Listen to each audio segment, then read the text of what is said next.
and white trash talking.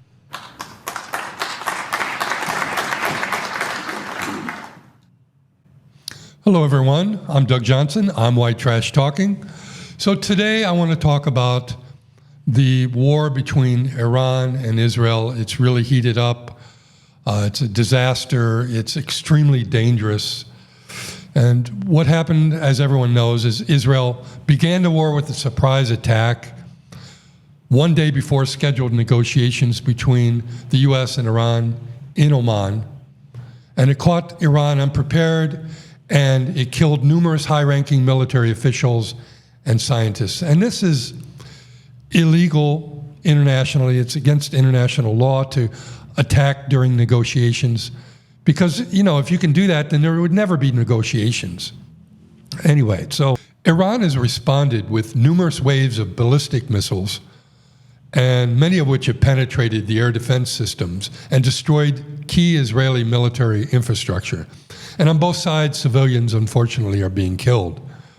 What I want to argue today is that the war is actually between the US and Iran, with Israel serving as its proxy, much like Ukraine being the US's proxy in its war against Russia.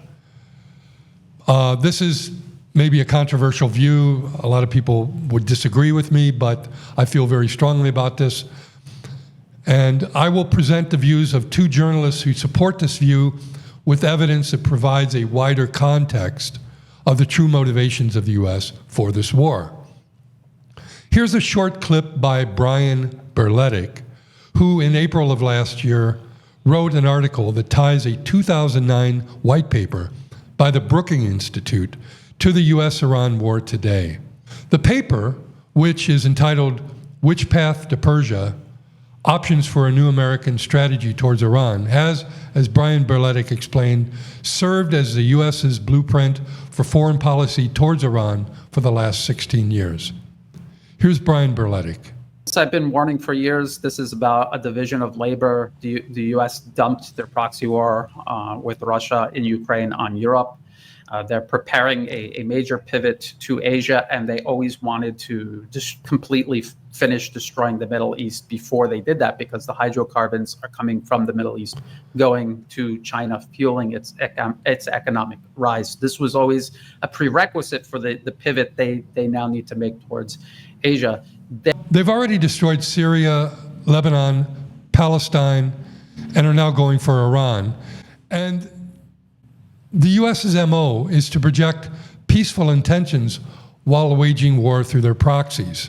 And they're doing that this time. Trump is saying, you know, he's not with Bibi. He wants to create a peaceful agreement, blah, blah. But then Trump is involved in this plot to surprise attack Iran.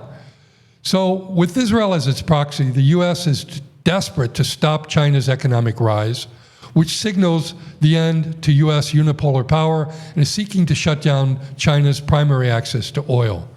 So let's continue with Brian Berletic. Have rearranged their entire global military posture in preparation for this. So anyone who thinks that the US didn't organize this and didn't know that it was happening, they were pre-positioning their air defense, missile defense systems, troops. They were rearranging all of their illegal bases scattered across the region. They were reorganizing all of this ahead of this provocation they had planned. It was always the plan to have Israel provoke it, take the blame for full responsibility for starting the war. The U.S. was always, read the policy papers, the U.S. was always going to join in and make it as if they were sucked into the war when it is their war to begin with. That was always the plan. So this is a narrative game the United States is playing, obviously, clearly. Okay, so the policy paper, I've already given you the title, has been the guide for this action, according to Brian Berletic. Here's chapters from that Brookings Institute policy paper. I downloaded it and I've read it. And you can see the chapters here. And the U.S. has tried a number of these strategies, but they have failed thus far to topple Iran and to succeed in regime change. So now if you look at Part 2, Chapter 5, where I've highlighted, it says, leave it to Bibi. Okay, amazing, right? And this appears to be their current strategy. They deny any involvement. This is something that Israel is doing. Gee, it's unfortunate, but Israel's a little bit out of control, but gee, we can't stop them. But no, the U.S. is behind this. This is a ruse. It's a plan. So that's what's going on here. And Brian Berletic mentions the trade between Iran and China and the hydrocarbons that are being shipped. The economic ties between Iran and China have grown very much since the construction of the railway as part of China's overall Belt and Road Initiative, or BRI. Here's a picture of that BRI. The blue represents the new Silk Road economic belt, while the yellow represents the maritime Silk Road. And you can see that the Silk Road passes through Iran. Here's a picture of the rail system by which Iran fuels China's economic production with its oil. So that's what Brian Berletic was talking about.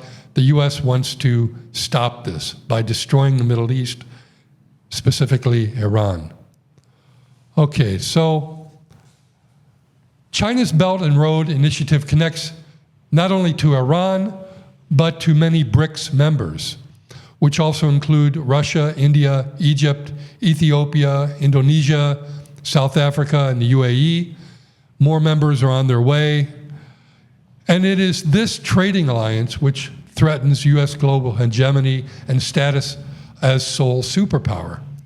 And here's a clip by Pepe Escobar, who explains how the current U.S.-Iran war is actually a war against BRICS. This is what he says. The war against BRICS. Why Trump gave the go-ahead for this? Because it's the cheap way for the U.S. to interfere in another node of Eurasia integration.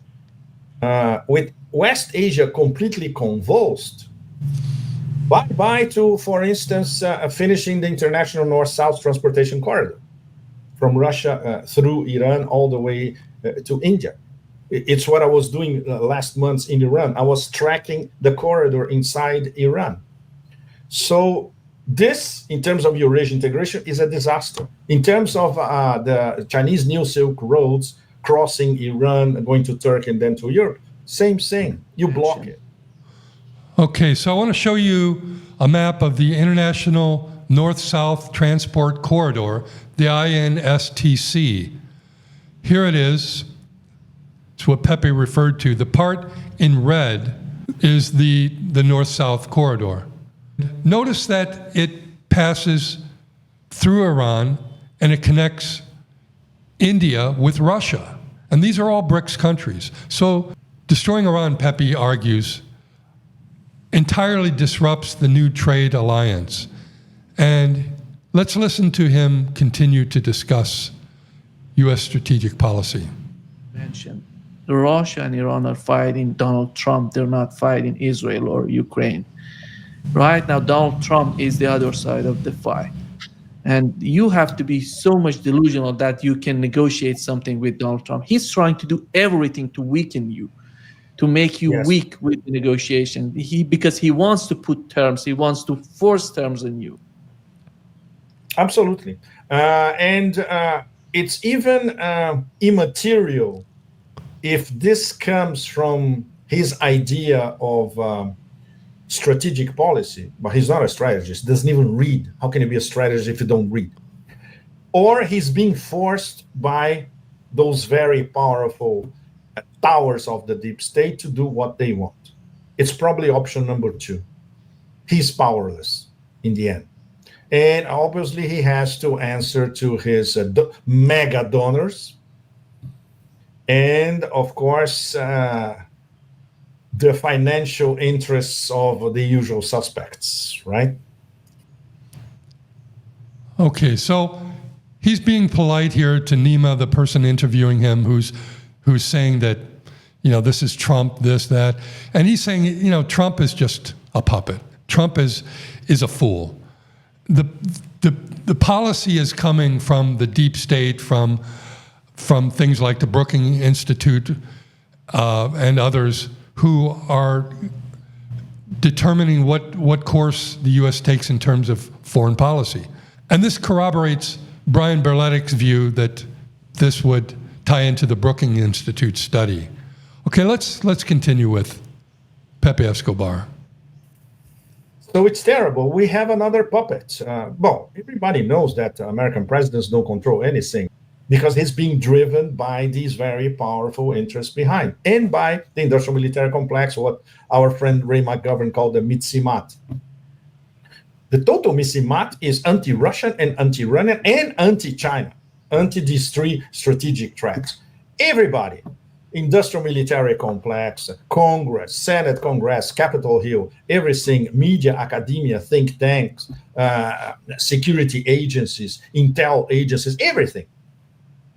They are fundamentally anti-BRICS, anti-global South as a whole, anti-most of the planet, and especially anti-Russia, China, and Iran.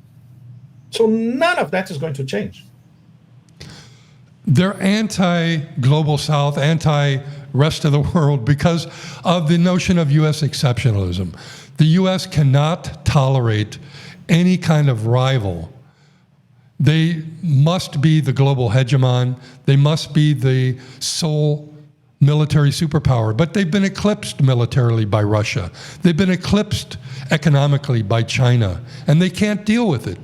The U.S. is desperate to regain their status as sole superpower, as global hegemon, but it's slipping away.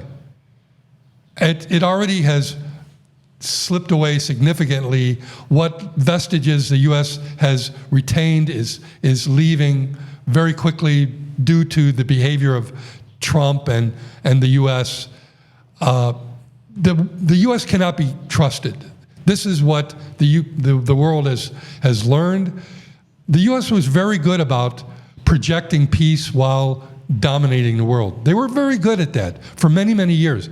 They're no longer good at that. They can't engage in diplomacy with Russia or China or anybody, with Iran. Look at what right in the middle of negotiations, they attacked Iran. The U.S. is out of control.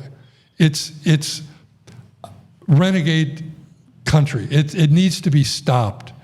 And now there's this disastrous war in the Middle East. Let me show you this final picture I want to show you. This is where the BRI meets the INSTC, the two trade routes, the North-South with the Belt and Road Initiative. They both pass through Iran. Iran is a major hub of the BRICS alliance. Iran must go. That would stop BRICS. That would help restore the U.S. as the global hegemon. That's what they think. It's crazy. But it's already too late. The world will not accept this kind of behavior. They're going to find any way around it. They're not going to trade in U.S. dollars anymore. They're finding a way out of that. The U.S. currency is plummeting. It will soon be obsolete in terms of it being the global reserve currency. And that means U.S. power will be a fraction of what it is now. They won't be able to maintain these military bases. It's going to be a new world very soon if we can just get through this period without blowing up the world. And that's a real threat because Israel has always promised that if they were backed up into the corner, they would resort to the Samson option, which is use their nuclear weapons and take out their neighbors. And Pakistan has said, if you do that, we're going to nuke you, Israel. I mean, this could get really ugly quickly. The U.S. is behind this. This is a U.S. war against Iran. If you think Israel controls the U.S., you got it backwards. Israel is a U.S. proxy, and they're using it militarily here. All right, that's what I want to say. Please like and subscribe. Please send me a message. I'd love to hear from you. Take care. I'll talk to you later. Bye.